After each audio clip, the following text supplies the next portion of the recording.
Hello dear friends, welcome to exam Guruji. आज का जो हमारा वीडियो है इसमें हम NWDA जेई सिविल के लिए इम्पोर्टेंट मॉक टेस्ट की सीरीज जो है शुरू कर रहे हैं। तो ये जितने भी सीरीज होगी वो आपको हमारी वेबसाइट पर भी मिल जाएगी। आप वीडियो के नीचे लिंक पर जाकर उस पोस्ट को लगा सकते हैं, यानी कि उस मॉक टेस्ट को लगा सकते हैं। तो जिसने भी चैनल को सब्सक्राइब नहीं किया है वो चैनल को सब्सक्राइब कर लीजिए और हमारी वेबसाइट का नोटिफिकेशन को भी दबा लीजिए ताकि आपको नोटिफिकेशन मिल सके। तो आज का जो हमारा फर्स्ट क्वेश्चन है वेरी वेरी इंपॉर्टेंट है। तो चलिए शुरू करते हैं आज की अपनी ये वीडियो।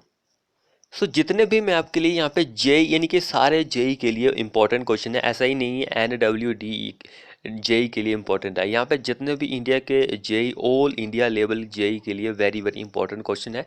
तो जितने भी क्वेश्चन है वो सेल्फ मेड के क्वेश्चन है, ऐसा नहीं है कि हमने किसी बुक से कॉपी किया है। तो बुक्स से जितने भी कॉपी आप करते हैं वो एग्ज़ाम में होता नहीं है कि चांसेस होते हैं आने के। तो इसलिए सेल्फ मेड के कुछ पॉइंट्स आपके लिए वेरी वेरी इंपॉर्टेंट होने वाले हैं यहाँ पर। तो यहाँ पे आपको नाइन्थ क्वेश्चन देखने को मिल रहा होगा, तो हम पहले इसको ही डिस्कस कर लेते हैं फिर फर्स्ट क्वेश्चन पर चलते हैं। तो क्वेश्चन क्या बोल रहा है, कोएफिशिएंट ऑफ यूनिफॉर्मिटी जो होता है पूरली ग्रेडेड सैंड के लिए।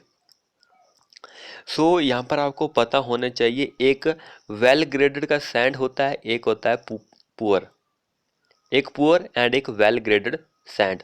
तो यहाँ पर वैल्यू आपको पता है कि सैंड के लिए वैल्यू 6 रहती है, लेकिन पुअरली के लिए कौन सी रहती है और वेल ग्रेडेड के लिए कौन सी रहती है। ये दोनों points very very confusing point है।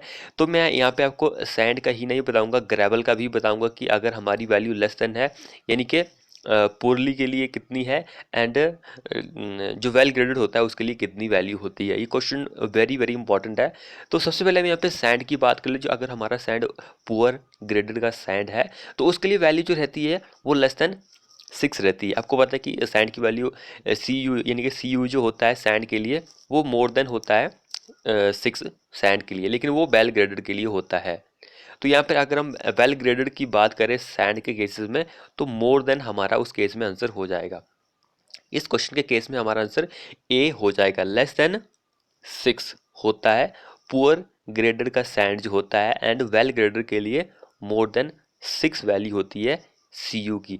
अगर हम CU पुअर ग्रेडेड ग्रेवल की बात करें, पुअर ग्रेडेड ग्रेवल की बात करें तो उसके लिए वैल्यू जो होगी लेस देन 4 होगी एंड वेल ग्रेडेड के लिए हमारी वैल्यू मोर देन 4 होगी। तो ये चारों पॉइंट आप याद रखिए, एग्जाम के पॉइंट ऑफ व्यू से वेरी वेरी इंपॉर्टेंट है। तो फर्स्ट क्वेश्चन की ओर चलते हैं हम कि हमारा फर्स्ट क्वेश्चन क्या है यहाँ पर। अब यहाँ पे फर्स्ट क्वेश्चन देखिए कितना इंपॉर्टेंट क्वेश्चन है। यहाँ पर क्वेश्चन क्या बोल रहा है, रन ऑफ इंक्रीज विद। आपको पता है कि रन ऑफ जो होता है वो इंक्रीज होता है, कैसे इंक्रीज होता है। यहाँ पे 4 ऑप्शन दिए गए हैं, कौन सा सही है हमें ये बताना है। कई लोग क्वेश्चन को देख बिल्कुल पूरा पढ़े बिना ही आपको टिक लगा देंगे ऑप्शन नंबर ए को। ऑप्शन नंबर ए ही नहीं बल्कि ये B, C भी करेक्ट है, क्योंकि आपने ये वाला क्वेश्चन देखा होगा लेकिन यहाँ पर इंक्रीज इंक्रीज देखा होगा डिग्रीज की जगह, इसलिए आपने इसको भी गलत मान लिया होगा। क्योंकि जो रन ऑफ होता है वो इंक्रीज होता है intensity of rain. Intensity of rain अगर इंक्रीज होगी तो रन ऑफ जो होगा वो भी इंक्रीज होगा। एंड रन ऑफ जो होता है वो इंक्रीज होता है decrease in permeability of soil से। अगर हमारी परमेबिलिटी ऑफ सॉइल डिक्रीज होगी तो रन ऑफ जो होगा वो इंक्रीज होगा। एंड इन फिल्ट्रेशन कैपेसिटी जो होती है वो डिक्रीज होती है तो रन ऑफ भी इंक्रीज होता है। So all option are correct हो गए इस केसेस में। नेक्स्ट क्वेश्चन देखिए, वो भी वेरी वेरी इंपॉर्टेंट है। जितने भी क्वेश्चन लेके आया हूँ वेरी वेरी इंपॉर्टेंट है। तो फ्रेंड्स यार वीडियो को आपका यही फर्ज बनता है कि वीडियो को शेयर कर अपने दोस्तों के साथ ताकि उनको भी वीडियो का फ़ायदा मिल सके। क्वेश्चन क्या बोल रहे थे, एफिशिएंसी ऑफ फिल्टरिंग डिवाइस। जो फिल्टरिंग डिवाइस होते हैं वो कई तरह के होते हैं। यहाँ पे सिंपली हम यहाँ पे किसकी एफिशिएंसी पता कर रहे हैं, ग्रेविटेशनल सेटलिंग चैम्बर की। जो ग्रेविटेशनल सेटलिंग चैम्बर होता है उस ये एक क्या है, फिल्टरिंग डिवाइस है। उसकी एफिशिएंसी कितनी होती है, 5%, 50%, 80% या फिर 100%। तो उसकी फिल्टरिंग कैपेसिटी जो होती है वो होती है less than 50%। Option number B हमारा इस क्वेश्चन में आंसर हो जाएगा। यहाँ पर जितने भी क्वेश्चन है वेरी वेरी इंपॉर्टेंट है, क्योंकि आपको डिटेल में भी आंसर मिल रहा है। तो कई यहाँ पे 2-3 क्वेश्चन ऐसे थे जहाँ पर मैंने आपको उतनी डिटेल प्रोवाइड नहीं कर सका। अब यहाँ पे देखिए 3 क्वेश्चन से आगे जितने भी क्वेश्चन हैं वो सारे ही डिटेल वाले ही हैं यहाँ पर। अब यहाँ पे देखिए नेट हेड जो होता है फॉर मीडियम हेड टरबाइन के लिए, नेट हेड की वैल्यू होती है हर एक टरबाइन के लिए, चाहे आपके पास लो टरबाइन हो, मीडियम टरबाइन हो, हाई हेड टरबाइन हो। Low head turbine, medium head turbine and high head turbine, ये 3 तरह की टरबाइन होती है। सिर्फ हमसे क्या पूछा गया है कि मीडियम हेड की टरबाइन जो होती है उसका नेट हेड जो होता है उसकी वैल्यू वेरी करती है फ्रॉम, कहाँ से कहाँ तक वेरी करती है। यहाँ पर मैं आपको तीनों का ही बता दूंगा, लो हेड का, मीडियम हेड का, हाई हेड का। तो वैल्यू आप नोट डाउन कर सकते हैं नेट हेड फॉर टरबाइन के लिए। तो सिंपली हम यहाँ पे बात करते हैं सबसे पहले लो हेड के बारे में। लो हेड की जो टरबाइन होती है उसकी वैल्यू की बात करते हैं। उसकी वैल्यू होती है लेस देन 30 मीटर। लो हेड के लिए वैल्यू होती है लेस देन 30 मीटर। इस पॉइंट को आप याद रख लीजिए। अब हमसे पूछा गया है कि मीडियम हेड टरबाइन है हमारे पास, उसकी वैल्यू नेट हेड के लिए वैल्यू वेरी करती है। तो वैल्यू वेरी करती है 30 से लेकर 150 मीटर, वैल्यू वेरी करती है।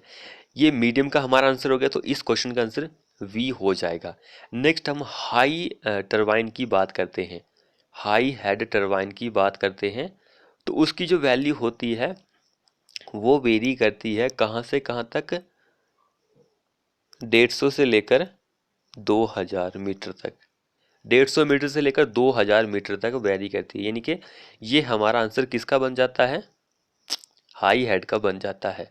एंड ये जो है मीडियम का है, लो का यहाँ पे लेस देन 30 मीटर होता है। तो ये सारे पॉइंट इंपॉर्टेंट है एग्जाम के पॉइंट ऑफ व्यू से।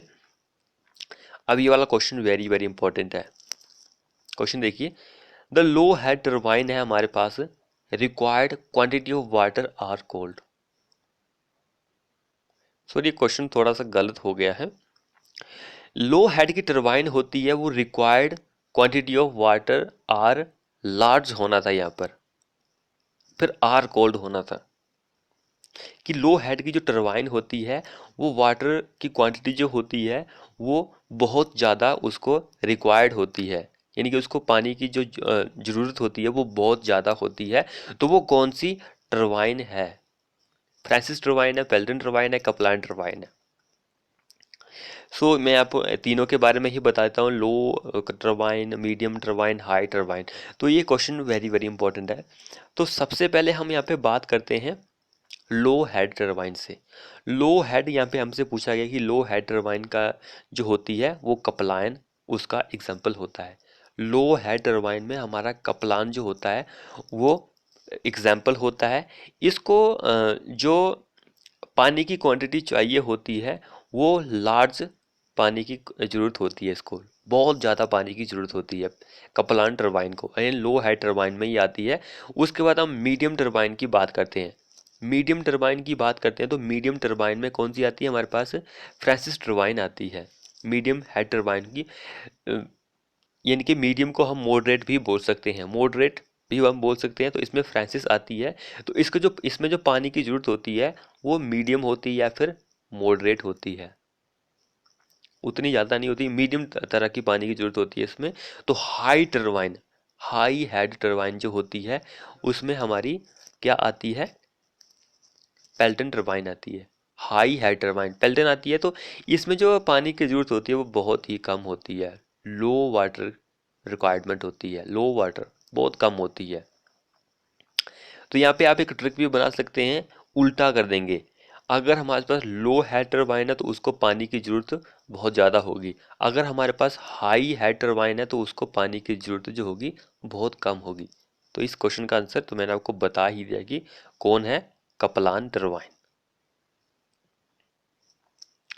नेक्स्ट देखिए, यहाँ पर भी आपको बहुत कुछ देखने को मिलेगा। क्वेश्चन क्या बोल रहा है, the overall water required for proper flushing for Indian type water closet के लिए। The overall water required for proper flushing आपको करनी है, प्रॉपर फ्लशिंग आपको करनी है इंडियन टाइप्स वाटर क्लोसेट की, जो भारतीय टाइप का एक WC है उसके लिए ओवरऑल वाटर की रिक्वायरमेंट कितनी होती है। वेरी वेरी इंपॉर्टेंट है ये। तो इंडियन WC जो होता है इंडियन टाइप का, इसकी आपको डिमेंशन भी पता होनी चाहिए।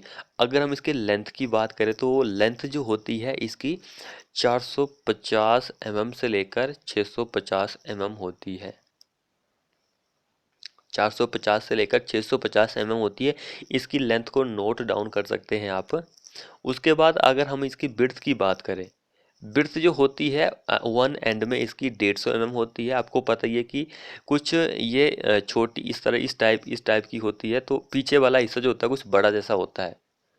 ये हमारा फ्रंट का हिस्सा है, तो ये छोटा होता है। इनकी 150 mm की इसकी विड्थ होती है। एंड ये वाला हिस्सा जो होता है इसकी जो विड्थ होती है वो 225 mm से लेकर 280 mm तक होती है अदर एंड पे। यानी कि एक एंड पे कम है तो दूसरे एंड पे इंक्रीज होती होती 225 से लेकर 280 mm तक हो जाती है। उसके बाद हम इसकी हाइट की बात करें, इंक्लूड ऑफ ट्रैप, तो इसकी जो हाइट होती है 450 से लेकर 500 mm होती है। सिंपली आप इसकी हाइट को याद रखिए कि WC की हाइट जो होती है, इंक्लूड वगैरह को छोड़ दीजिए, 450 से लेकर 500 mm होती है। एंड इसकी प्रॉपर फ्लशिंग के लिए जो आपको क्वांटिटी ऑफ वाटर रिक्वायर्ड होती है वो 10 लीटर की होती है, 10 लीटर। ए इस क्वेश्चन में हमारा आंसर हो जाएगा। कई बुक्स में आपको 25 लीटर 30 लीटर भी देखने को मिलेगा, लेकिन प्रॉपर इतनी ही रिक्वायर्ड होती है। नेक्स्ट क्वेश्चन देखिए, यहाँ पर हमारे पास क्या बोल रहा है, according to depth manhole are classified dash types.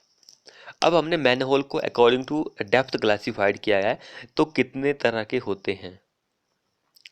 तो अकॉर्डिंग टू डेप्थ हमने 3 पार्ट में मैन होल को डिवाइड किया हुआ है।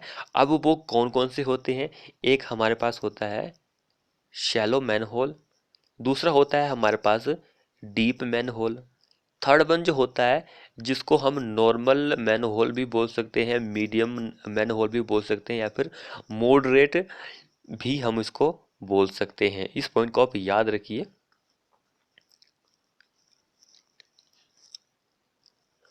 सो 3 पार्ट में हमने इसको डिवाइड किया। फ्रेंड्स वीडियो को शेयर कर दो अपने दोस्तों के साथ ताकि उनको भी वीडियो का फ़ायदा मिल सके। नेक्स्ट क्वेश्चन क्या बोल रहा है, according to depth manhole are classified are 3 types. अब मैंने आपको बता दिया पिछले क्वेश्चन में कि हमने according to depth manhole को 3 पार्ट में डिवाइड किया। वो कौन कौन से पार्ट हैं वो भी मैंने आपको बता दिया है। अब the depth of shallow manhole, shallow manhole, deep manhole, medium manhole या फिर नॉर्मल मैन होल, तो ये 3 तरह की होते हैं। अब यहाँ पे शैलो मैन होल की डेप्थ पूछी गई है कि कितनी डेप्थ होती है उसकी, 900 mm, 1500 mm, 2000 mm, 3000 mm कितनी होती है, तो वो होती है 900 mm। शैलो फाउंडेशन की अगर शैलो मैन होल की अगर हम बात करें तो उसकी जो डेप्थ होती है वो 700 से लेकर 900 mm तक वेरी करती है। तो मोस्ट आंसर जो बनेगा वो ए ही बनेगा। नेक्स्ट हम यहाँ पे मीडियम मैन होल की बात करें, मीडियम जो मैन होल होता है उसकी बात करें तो वो 900 से लेकर 1500 mm उसकी डेप्थ होती है। उसके बाद हम नेक्स्ट की बात करें कि डीप मैन होल की बात करें, डीप मैन होल की बात करें तो उसकी जो डेप्थ होती है वो मोर देन होती है 1500 mm, 1500 mm से मोर देन होती है। इस पॉइंट को आप याद रखिए, तीनों पॉइंट्स को। अगला क्वेश्चन देखिए, क्वेश्चन क्या बोल रहा है, depth of water seal is generally between. Depth जो होती है वाटर सील की वो इन बिटवीन होती है, उसकी रेंज कितनी होती है, सिंपली यहाँ पे ये पूछा गया है। सो वाटर सील की डेप्थ, जो आपको ट्रैप्स वगैरह होते हैं, WC में ट्रैप लगे होते हैं, वहाँ पर आपने देखा होगा कि ट्रैप के अंदर कुछ पानी होता है। तो जो फ्यूल गैसेस वगैरह होती है वो बाथरूम के अंदर नहीं आपको देखने को मिलती है, यानी कि आपको सूंघने को नहीं मिलती। इनके प्रिवेंशन ऑफ फ्यूल गैसेस के लिए ही वो वाटर सील प्रोवाइड की हुई होती है। तो आप हमारी वेबसाइट पर विजिट कर सकते हैं, ये वाला मॉक टेस्ट आपको वहाँ पर मिल जाएगा। यहाँ पे मैं आपको इसलिए ये मॉक टेस्ट करवा रहा हूँ क्योंकि आप सुनेंगे और वहाँ पे मॉक टेस्ट को लगाएंगे भी, तब आप इस क्वेश्चन को कभी नहीं भूलेंगे। तो अगर हम डेप्थ की बात करें वाटर सील की इन जनरली ट्रैप के बारे में, तो वो 25 से लेकर 100 mm तक होती है। 25 से इनके 10 सेंटीमीटर तक हो सकती है। 10 सेंटीमीटर 25 2.5 सेंटीमीटर से लेकर 10 सेंटीमीटर तक हो सकती है वाटर सील होती है। अब ये वाला तो हमने डिस्कस कर लिया है कि इस क्वेश्चन के बारे में मैंने आपको बता दी कि पोरली ग्रेडेड है, वेल ग्रेडेड है, ग्रेवल सैंड, तो कितनी कितनी वैल्यू होती है। लास्ट क्वेश्चन देखिए हमारे पास फिल्ट्रेशन के बारे में है। CU की वैल्यू पूछी गई है स्लो सैंड फिल्टर के लिए, तो 2.5, 1.7, 2.8 या फिर 3। तो इस क्वेश्चन का मैं आपको स्लो सैंड फिल्टर का बता देता हूँ और रैपिड सैंड फिल्टर का भी मैं आपको बता दूंगा। लेकिन आपको कमेंट करना है कि रैपिड सैंड फिल्टर की जो वैल्यू होती है वो वेरी करती है तो कितनी से कितने वेरी करती है, और नहीं करती है तो कितनी वैल्यू होती है। तो स्लो सैंड फिल्टर की बात करें तो वो 1.8 से लेकर 2.7 CU की वैल्यू होती है, यानी कि यूनिफॉर्मिटी ऑफ कोएफिशिएंट की वैल्यू जो होती है 1.8 से लेकर 2.7 होती है। यानी कि इस ऑप्शन में हमारा आंसर 2.5 हमारा करेक्ट आंसर हो जाएगा। एंड हम अगर रैपिड सैंड फिल्टर की बात करें, तो उसका जो CU की वैल्यू होती है वो 1.7 होती है। अगर इसकी वैल्यू वेरी करती है तो आप कमेंट बॉक्स में लिख सकते हैं कि सर इसकी वैल्यू यहाँ से यहाँ तक वेरी करती है। वैसे मोस्ट ऑफ बुक्स में 1.7 ही दिया गया है रैपिड सैंड फिल्टर के लिए। तो आप कमेंट कर सकते हैं कि सर इसका आंसर ये होगा। तो स्लो सैंड फिल्टर के लिए मैंने आपको बता दिया है 1.8 से लेकर 2.7 वैल्यू होती है, तो ये होगा नहीं, ये भी नहीं होगा, ये भी नहीं होगा, तो इन दोनों के बीच में हमारा आंसर यही आ रहा है। तो फ्रेंड्स आपको हमारे ये क्वेश्चन कैसे लगे, तो जितना हो सके वीडियो को शेयर करें अपने दोस्तों के साथ, और चैनल को सब्सक्राइब नहीं किया तो चैनल को सब्सक्राइब भी कर लीजिए। थैंक यू फ्रेंड वीडियो देखने के लिए।